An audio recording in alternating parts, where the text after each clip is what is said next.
How's it going, guys? Before the video starts, I want to share something with you guys. Something I'm really excited for. I ordered it in the mail a while ago, and now it's here. It actually came here a week early, and since, unfortunately, I can't really do my unboxings like I used to do on my channel, not to do them through TikToks and stuff like this because of audio problems, I thought I'd share this special little something with you guys since I'm already recording stuff, so. And not to mention, this movie is kind of dull and boring, so this is a way of me trying to, make my review a bit more watchable. And that is this beauty right here that just arrived in the mail. This is the first 6 volumes of Rooster Teeth's RWBY, an anime that I got hooked on thanks to that Justice League movie that I reviewed a while back. And as you can see, it has all 6 in a really nice collection. It's a pretty big case. It's a lot more hefty than I was expecting. And here's the back of it. Got some pretty cool shots there. I've only watched up through Volume 3, so this is going to be me trying to catch up a little bit, but yep. I'm going to do my best to try and show this on camera. So here's Disc 1 for Volume 1. Here's Volume 2.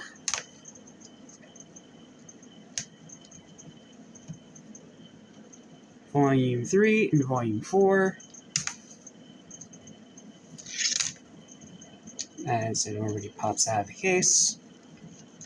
Sorry about that.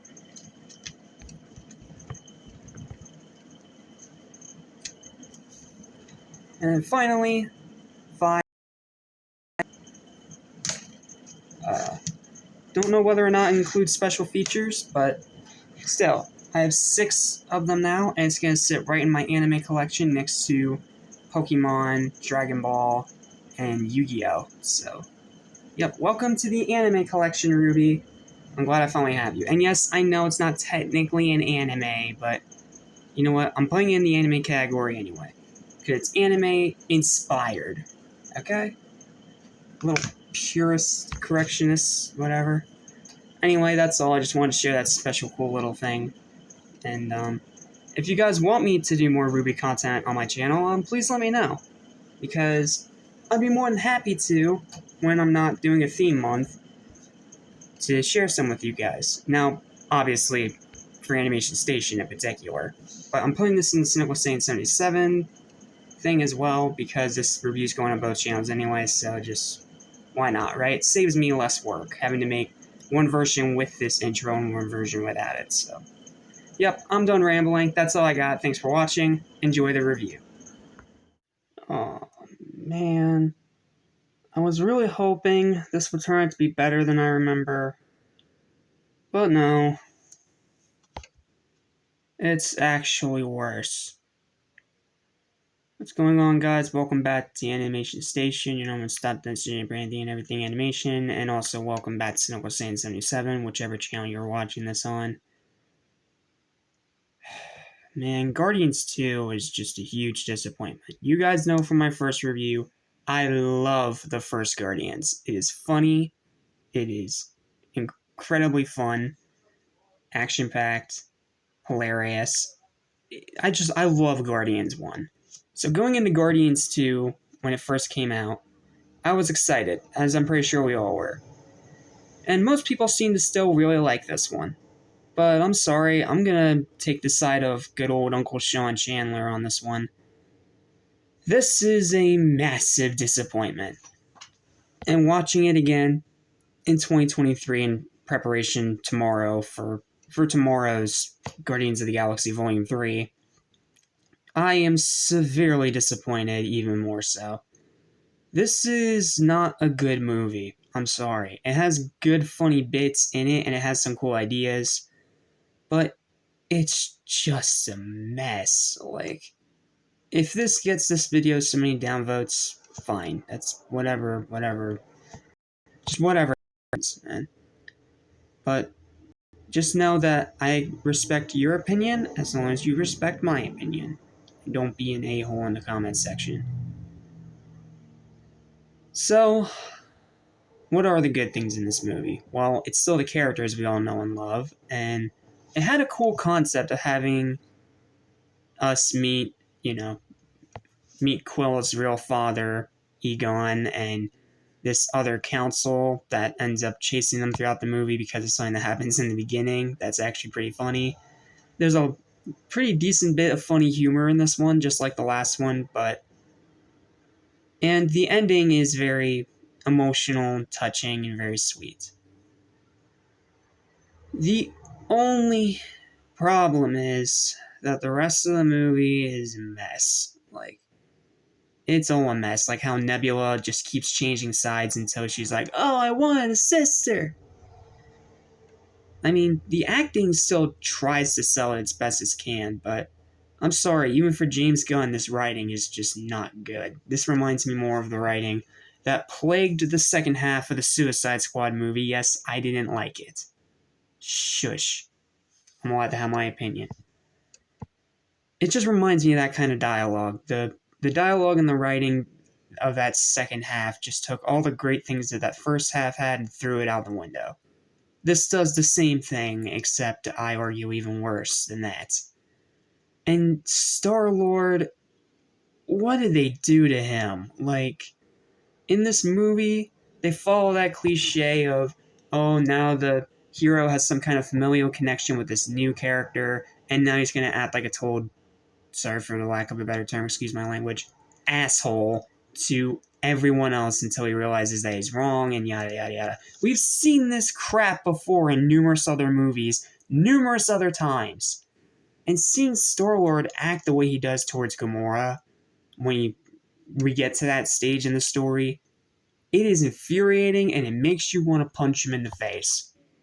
Like, it's infuriating how they made his character into such an asshole. Like, I couldn't believe it when I watched it again, how bad it was in terms of his character.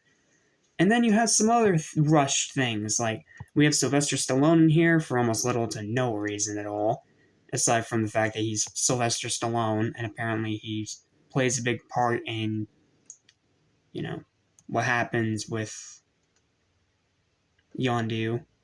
But, and then you have the whole revolt with the scavengers against Yondu, and then you have Nebula talking to Groot, and just all these stupid, pointless scenes that don't need to be there. And then you add on top of that they took everything that Egon was built up to be and made him awesome, especially Kurt Russell's acting, and just turned him into another cliche, generic, garbage Marvel twist villain. Seriously, Marvel is bad at these twist villains. They are bad at them. Yes, you have some great ones in there, like Loki in the first Thor, even though, he's literally the god of mischief, hello. But there's so many bad twist villains in this MCU that it's infuriating.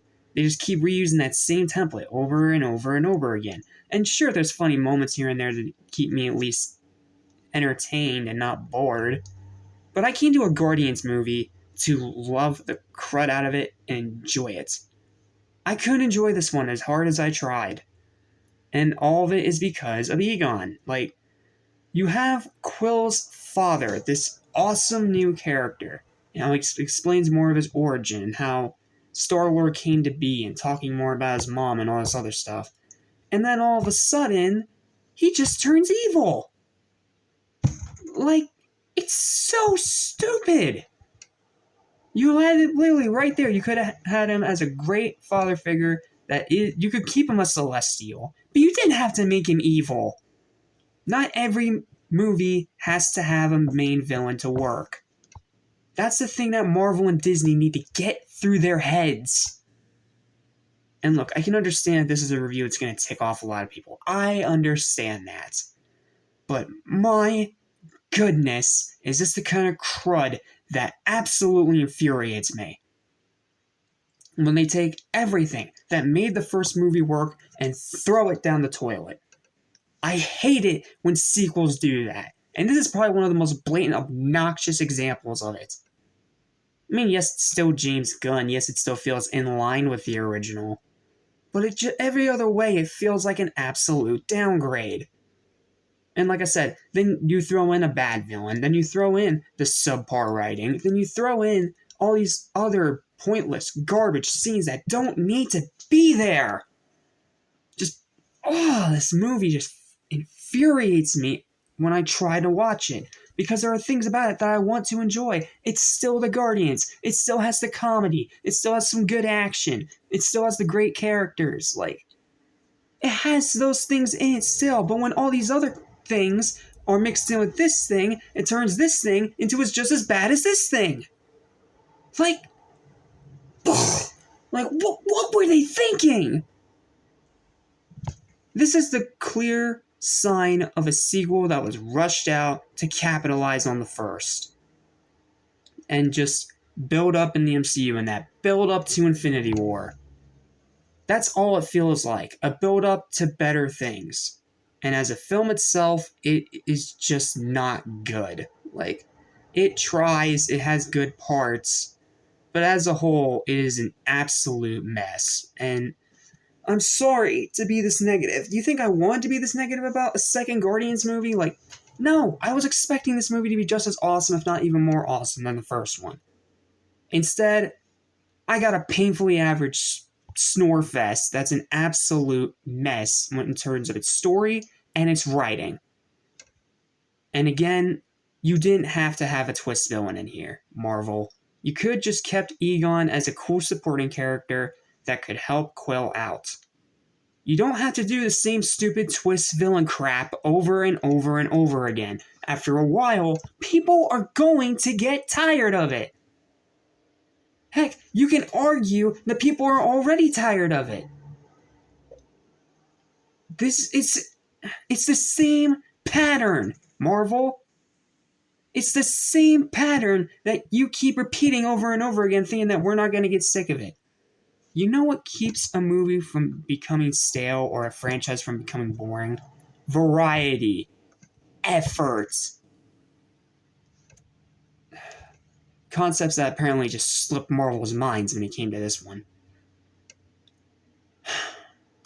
I'm sorry. I know I shouldn't be getting this angry. And like I said, I didn't say it was a bad movie. It's not a bad movie. It's just so frustrating when you compare it to the first one. Yes, it has a great ending. Yes, it still has the same characters. Yes, there's still great humor. Yes, the writing of the actual Guardians themselves, excluding Star-Lord, are still very good here. But then the rest of the writing is bad. The story is a mess, and it just feels like it's trying to be a build-up to bigger things. And as beautiful as that ending is, it's just like, why? I'm gonna end up talking in circles, just like Marvel's gonna keep running in circles, but these movies, so I might as well just stop here before I end up down in the critical Rotten Tomato score range like them. Final verdict for Guardians of the Galaxy Volume 2 is a disappointing, agitating, aggravating, frustrating 5 out of 10. It is an average movie, and for a sequel, I expect more.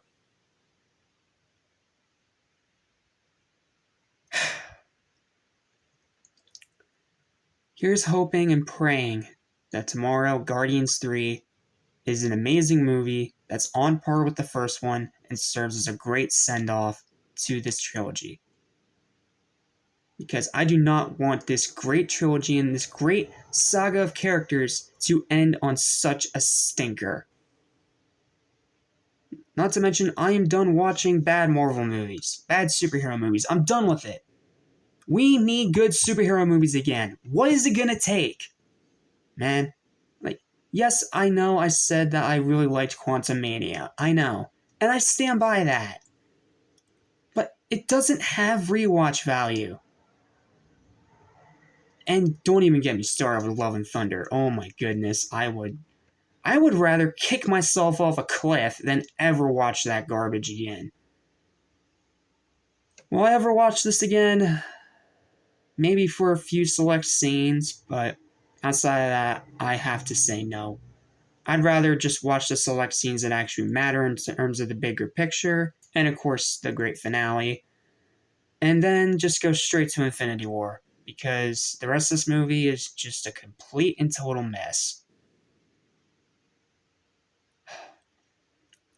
And I probably just made at least 1,000 enemies, so let me make this clear.